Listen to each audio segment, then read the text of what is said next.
Baspa supremo Mayawati ने रविवार को प्रदेश मुख्यालय पर पार्टी संगठन की बैठक लेते हुए कई अहम निर्णय लिए। उन्होंने पार्टी संगठन में प्रदेश स्तर पर 3 प्रभारी बनाए जाने की घोषणा की।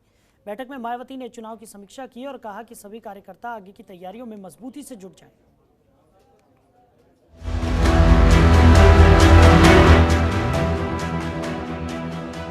हाथी का निशान, कभी इस निशान की यूपी में तूती बोलती थी। लोग सिर्फ बहन जी यानी कि मायावती का चेहरा और हाथी छापा हुआ नीला झंडा देखते थे और वोट कर देते थे। लेकिन अकेले दम पर यूपी में सत्ता हासिल करने वाली बहुजन समाज पार्टी इस बार एक सीट पर ही सिमट कर रह गई। पार्टी पिछले 10 साल के अपने सबसे बुरे दौर से गुजर रही है। इस दौरान कई दिग्गज नेताओं ने साथ छोड़ दिया, वोट प्रतिशत भी घटता रहा। हमेशा साथ देने वाले कोर वोटर्स ने भी दूसरी पार्टियों पर भरोसा करना शुरू कर दिया। ऐसे में पार्टी को नई ताकत देने के लिए बीएसपी प्रमुख मायावती ने बड़ा प्लान बनाया है। उन्होंने अपने भतीजे आकाश आनंद को पार्टी का नेशनल कोऑर्डिनेटर बना दिया है। यही नहीं, कई बड़े रणनीतिक बदलाव की तरफ भी कदम बढ़ा दिए हैं। मायावती ने क्या क्या फैसले लिए?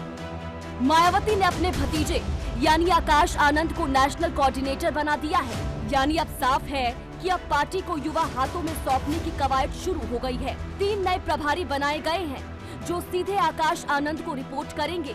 मुनकाद अली, राजकुमार गौतम और डॉक्टर विजय प्रताप को प्रभारी बनाया गया है। बसपा की सभी इकाइयों को भंग कर दिया गया है। बसपा के प्रदेश अध्यक्ष और विधानसभा अध्यक्षों को छोड़कर बाकी सभी को हटाया गया।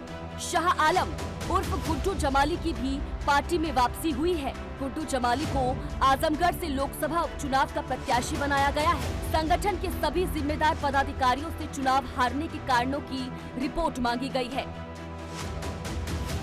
बसपा सुप्रीमो ने रविवार को समीक्षा की, जिसमें मायावती ने पार्टी के सभी नेताओं को दिशा निर्देश देते हुए कहा कि अब पार्टी का इससे ज्यादा नुकसान नहीं हो सकता। अब जो होगा अच्छा ही होगा। यानी माना जा रहा है कि 38 साल में पहली बार पार्टी को एकदम से नया रूप देने की तैयारी शुरू हो गई है। 10 तरीके से पार्टी को रिवाइव किया जाएगा। अब दलित मुस्लिम गठजोड़ को नए सिरे से मजबूत बनाया जाएगा। ब्राह्मणों पर कम फोकस होगा। युवाओं को प्रतिनिधित्व मिलेगा। आकाश आनंद खुद इस मोर्चे को संभालेंगे। पार्टी ने यूपी, पंजाब और उत्तराखंड में सर्वे करवाने का फैसला लिया है। मुद्दों को लेकर कार्यकर्ता और नेता सड़क पर उतरकर संघर्ष करेंगे। वरिष्ठ नेताओं और युवाओं में तालमेल बनाने के लिए मायावती खुद काम करेंगी। कर्मचारियों की नाराजगी दूर करने के लिए भी आकाश आनंद को जिम्मेदारी दी गई है। छात्र, कर्मचारी, वकीलों का अलग वर्ग बनेगा। युवाओं को सोशल मीडिया की कमान सौंपी जाएगी। यानी साफ है कि जिन तैयारियों के साथ बसपा दोबारा मैदान में उतरने की कोशिश में है, वो काफी जरूरी है। ये प्लानिंग बड़े रणनीतिक बदलाव की ओर इशारा कर रही है। और जिस तरह से चुनाव हारने के बाद मायावती ने सबसे पहले मुसलमानों का ही जिक्र किया था और कहा था कि मुसलमानों ने बीजेपी को रोकने के लिए सपा का साथ दिया, ये उनकी सबसे बड़ी भूल है। मुस्लिम वोट अगर दलित के साथ मिलता तो परिणाम चमत्कारी होते। उससे साफ है कि मायावती का फोकस 21% दलित और 20% मुस्लिम वोटर्स पर है, जो कि फिर से उन्हें सत्ता में पहुंचा सकते हैं। Bureau report, Jantantra TV.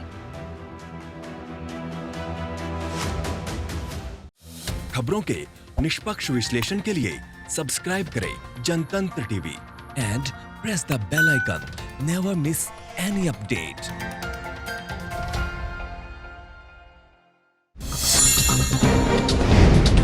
Download कीजिए जनतंत्र टीवी ऐप को, जो कि अवेलेबल है गूगल प्ले और ऐप स्टोर पर। अधिक जानकारी के लिए अभी डाउनलोड करें।